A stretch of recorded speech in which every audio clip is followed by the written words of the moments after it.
को भी बेअसर कर सकता है और जिन लोगों ने वैक्सीन की दोनों डोज लगवा भी ली हैं वो भी इससे सुरक्षित नहीं है। इसके पीछे सबसे बड़ी वजह है इस वेरिएंट में असामान्य रूप से हुए लगातार म्यूटेशन का मतलब होता है कि ये वेरिएंट कैसे लगातार अपना रूप बदल रहा है। अब तक इस वेरिएंट में कुल 50 म्यूटेशन हो चुके हैं, जिनमें अकेले 32 म्यूटेशन इसके स्पाइक प्रोटीन में हुए हैं। मान लीजिए अगर वायरस गोल आकार का है और उस पर ये जो कांटे लगे हुए हैं वो स्पाइक प्रोटीन है। आपने इस तरह के डायग्राम्स देखे होंगे कोरोना वायरस के। अब वैज्ञानिकों की चिंता यह है कि ज्यादातर mRNA और वेक्टर बेस्ड वैक्सीन वायरस के स्पाइक प्रोटीन पर ही हमला करती हैं। ये वायरस का वो हिस्सा होता है जिसका उपयोग वो इंसानों की कोशिकाओं में प्रवेश करने के लिए करता है, यानी आपके शरीर में वायरस इन्हीं स्पाइक प्रोटीन के जरिए प्रवेश करता है। अब वैक्सीन का काम ये होता है कि वो इन स्पाइक प्रोटीन की पहचान करने के लिए शरीर के इम्यून सिस्टम को मजबूत करती है और जब कभी वायरस वैक्सीन युक्त उस शरीर में प्रवेश करता है तो इम्यून सिस्टम इसके खिलाफ अपनी लड़ाई शुरू कर देता है।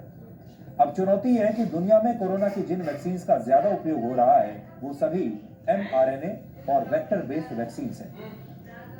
इनमें अमेरिका की फाइजर और मॉडर्ना वैक्सीन भी है, ब्रिटेन की एस्ट्राजेनेका है जिसे भारत में कोविशील्ड के नाम से लगाया गया है और रशिया की स्पुतनिक वैक्सीन भी इन्हीं में शामिल है। ये सारी वो वैक्सीन है जो वायरस के स्पाइक प्रोटीन पर हमला करके वायरस को हराती है। अब जब म्यूटेशन की वजह से वायरस के स्पाइक प्रोटीन का स्ट्रक्चर ही बदल चुका है तो इन वैक्सीन को भी बदलना होगा, नहीं तो इनका असर कम हो जाएगा। यानी ऐसी आशंका है कि ये वैक्सीन इस वेरिएंट पर कम प्रभावी या शायद बिल्कुल भी प्रभावी ना हो। हालांकि राहत की बात यह है कि इस तकनीक पर आधारित वैक्सीन के स्ट्रक्चर को बदलने में ज्यादा लंबा समय नहीं लगता, ये आसानी से किया जा सकता है। अब आप कह सकते हैं कि कुछ महीनों में ये काम संभव है और इसे देखते हुए अमेरिका की मॉडर्ना कंपनी ने वर्ष 2022 तक यानी अगले साल तक ही नई वैक्सीन लाने की बात कह दी और ये भी कहा है कि उसकी मौजूदा वैक्सीन ओमिक्रॉन वेरिएंट पर कम प्रभावी हो सकती है। और मॉडर्ना ने जैसे ही इस बात को माना पूरी दुनिया में खलबली मच गई। ऐसा करने वाली वो पहली दवा कंपनी है।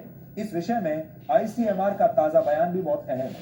आईसीएमआर ने कहा है कि कोवैक्सीन ओमिक्रॉन वेरिएंट के खिलाफ प्रभावशाली साबित हो सकती है क्योंकि ये वैक्सीन वायरस के इनएक्टिवेटेड सेल्स की तकनीक पर आधारित है और ये सिर्फ उसके स्पाइक प्रोटीन पर हमला ना करके पूरे वायरस को ही नष्ट करने का काम करती है।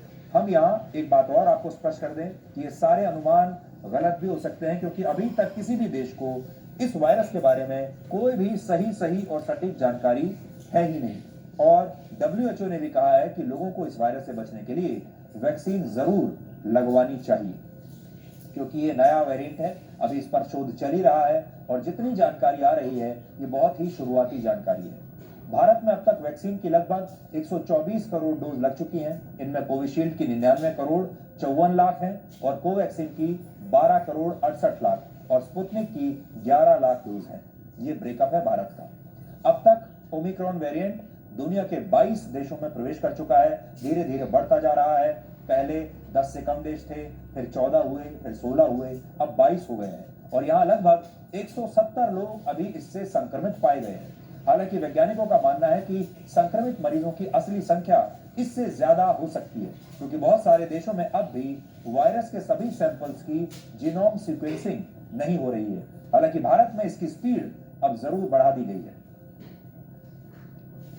ओमिक्रॉन वेरिएंट को लेकर एक और सवाल दुनिया भर में पूछा जा रहा है, आपके मन में भी होगा, और वो ये कि इस वेरिएंट का जन्म कहां हुआ था, यानी पहली बार ये वेरिएंट कहां मिला। साउथ अफ्रीका ने 24 नवंबर को दुनिया को पहली बार बताया था कि वहां पर कुछ लोग कोरोना के नए वेरिएंट से संक्रमित हुए हैं और इसी के बाद वर्ल्ड हेल्थ ऑर्गेनाइजेशन ने भी इसकी आधिकारिक पुष्टि की और इसे वेरिएंट ऑफ कंसर्न घोषित किया गया। दक्षिण अफ्रीका की इसी ईमानदारी का नतीजा यह हुआ कि यूरोप के देशों ने उस पर कड़ा ट्रैवल बैन लगा दिया, प्रतिबंध लगा दिए और बाकी अफ्रीकी देशों को भी अलग थलग कर दिया। लेकिन अब खुद यूरोपीय देश नेदरलैंड्स ने यह स्वीकार किया है कि ओमिक्रॉन वेरिएंट का पहला मामला दक्षिण अफ्रीका में नहीं बल्कि वहां पर मिला था। डच हेल्थ अथॉरिटीज ने अपने बयान में कहा है कि उसने 19 नवंबर को कोरोना से संक्रमित मरीजों के सैंपल्स लिए थे, जिनकी जांच में यह पता चला था कि ये सैंपल्स इसी नए वेरिएंट के हैं। यानी नेदरलैंड्स में ये पहले पाया गया और बाद में साउथ अफ्रीका में मिला। कुछ इसी तरह का दावा बेल्जियम और जर्मनी की तरफ से भी किया गया है। इन दोनों देशों का कहना है कि ओमिक्रॉन वेरिएंट साउथ अफ्रीका से पहले उनके देशों में मौजूद था। यानी इस थ्योरी के हिसाब से ओमिक्रॉन अफ्रीकी देशों से नहीं बल्कि यूरोप से पूरी दुनिया में फैला है। अब इसके बाद दो बातें बहुत महत्वपूर्ण है। पहली बात यह कि अगर वाकई ये वेरिएंट पश्चिमी देशों से फैला है, यूरोप से फैला है, तो क्या यूरोपीय देश इसके लिए अफ्रीकी देशों से माफी मांगेंगे? क्योंकि दक्षिण अफ्रीका का आरोप है कि उसने तो बड़ी ईमानदारी से दुनिया को इस वायरस के बारे में सब कुछ बता दिया, लेकिन इसके बाद यूरोप के देशों ने उसके साथ भेदभाव किया और मनमाने ढंग से उस पर कड़े यात्रा प्रतिबंध लगा दिए, जिससे वहां की अर्थव्यवस्था को भारी नुकसान हो सकता है। जब किसी गरीब अफ्रीकी देश में कोई वायरस या उसका नया वेरिएंट मिलता है तो ये अमीर पश्चिमी देश उन पर बहुत आसानी से ट्रैवल बैन लगा देते हैं, लेकिन अपने मामले में ये ऐसा कभी नहीं करते। और दूसरी बात ये कि अगर ये वेरिएंट पहले से ही यूरोप में मौजूद था तो ये देश इतने तमाम बड़े बड़े संसाधन होने के बावजूद, टेक्नोलॉजी होने के बावजूद इसके बारे में दुनिया और WHO को सूचित करने में नाकाम क्यों रहे? अगर इस वेरिएंट से भविष्य में लाखों लोगों की जान जाती है तो क्या ये देश इसकी नैतिक जिम्मेदारी लेंगे? आज बड़ा सवाल ये है, क्योंकि दुनिया भर में जो बड़े बड़े देशों के मंच हैं वहां पर बड़े देशों पर कोई सवाल नहीं उठाता। चीन से कोई सवाल नहीं पूछा जाता, अमेरिका से कोई सवाल नहीं पूछा जाता, इन बड़े बड़े यूरोपीय देशों से कोई सवाल नहीं पूछा जाता, क्योंकि ये ही तो असली व्यवस्था चलाते हैं, इनके पास पैसा है, बड़े बड़े संगठनों में यही बैठते हैं, ये तय करते हैं। इसलिए ये अक्सर गरीब देशों को या फिर थर्ड वर्ल्ड कंट्रीज जो हैं उन्हें अपना निशाना बनाते हैं, सारा दोष वहां डाल देते हैं और फिर उन्हीं पर कड़े प्रतिबंध भी लगाते हैं। बड़ी बात यह है कि अफ्रीका में अब तक सिर्फ 6% ही वैक्सीनेशन हुआ है। सोचिए, सिर्फ 6%, क्योंकि उनके हिस्से की वैक्सीनेशन पर अमीर देशों ने कब्जा कर लिया, उनके पास वैक्सीन है ही नहीं।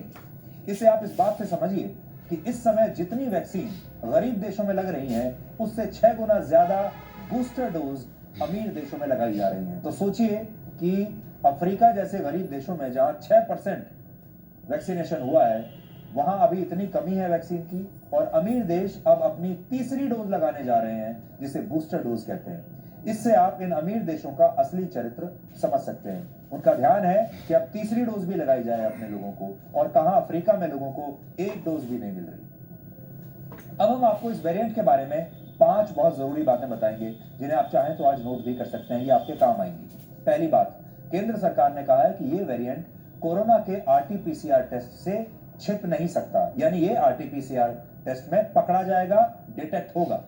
डेल्टा वेरिएंट के काफी मामलों में यह देखा गया था कि ये RT-PCR टेस्ट को भी चकमा दे देता था, जिससे इसकी ट्रेसिंग मुश्किल हो गई थी। दूसरी बात, 30 नवंबर तक दुनिया में इस वेरिएंट से 170 लोग संक्रमित हो चुके हैं, लेकिन किसी भी मरीज में गंभीर लक्षण नहीं देखे गए हैं। सबसे बड़ी बात, किसी भी मरीज ने अब तक सांस में तकलीफ की शिकायत नहीं की है। ज्यादातर मरीजों को मांसपेशियों में दर्द, थकान, तेज बुखार, खांसी, सिरदर्द और हाई पल्स रेट के लक्षण दिखे हैं, इसलिए आपको अभी इतना घबराने की आवश्यकता नहीं है।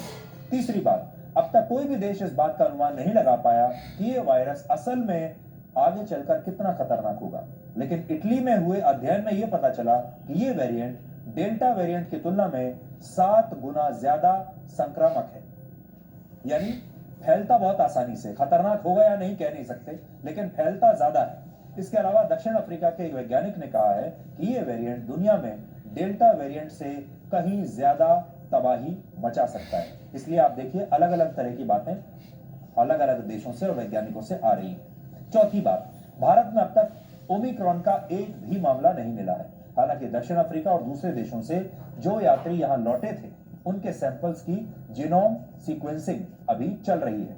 और आखिरी बात, कोई भी ठोस रिसर्च आने तक वैक्सीन जरूर लगवाएं, लगवाते रहें अगर आपने नहीं लगवाई है तो, और मास्क और सोशल डिस्टेंसिंग का हर हाल में आपको पालन करना ही है, नहीं तो फिर तीसरी वेव के लिए तैयार रहिए।